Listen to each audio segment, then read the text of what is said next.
ഇന്ന് ചെറിയൊരു ഷോപ്പിങ്ങിന് പോവാണ്. ഇവിടുന്ന് വീട്ടിൽ നിന്ന് കുറച്ച് ദൂരെയാണ്.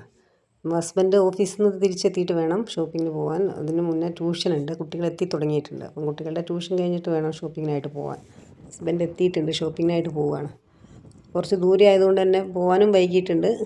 ചെറിയ ഒരു പർച്ചേസിങ് ആണ്. അപ്പോൾ സ്ഥിരമായിട്ട് ആ ഷോപ്പിൽ നിന്നാണ് എടുക്കാറ്. ഒരു വലിയ ഷോപ്പാണ്, ഒരു ഹോൾസെയിൽ ഷോപ്പാണ്. ചെറിയൊരു പരിപാടി വരുന്നുണ്ട് ഫാമിലിയിൽ.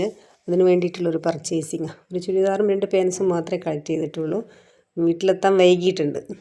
ഒരു മെറ്റീരിയൽസ് തിരഞ്ഞ് സമയം വല്ലാതെ വൈകിയിട്ടുണ്ട്. പോകാനും വൈകിയിട്ടുണ്ട്. വീട്ടിൽ തിരിച്ചെത്തി. ചെറിയ 2 ഡ്രസ്സാണ് എടുത്തത്. ഫംഗ്ഷന് പോകാൻ വേണ്ടിയിട്ടുള്ള പരിപാടിയാണ്. അപ്പോൾ ഇത് ആൾ ട്രൈ ചെയ്ത് നോക്കിയില്ല. ഞാൻ എൻ്റെ ഡ്രസ്സ് ട്രൈ ചെയ്ത് നോക്കിയിട്ടുണ്ട്. മോൻ്റെ ഡ്രസ്സ് ട്രൈ ചെയ്ത ആവേശത്തിലൊരു ഫോട്ടോഷൂട്ടൊക്കെ നടത്തി ആൾ കയറി വണ്ടിയൊക്കെ ഓടിച്ച് ആൾ ഒന്ന് ഉഷാറാക്കിയിട്ടുണ്ട്. സംഭവം നല്ല ഇഷ്ടമായിട്ടുണ്ട് അവന്. കറക്റ്റ് ഫിറ്റാണ്, ഇഷ്ടപ്പെട്ട കളറാണ്. അപ്പം ആളും ഹാപ്പി, നമ്മളും.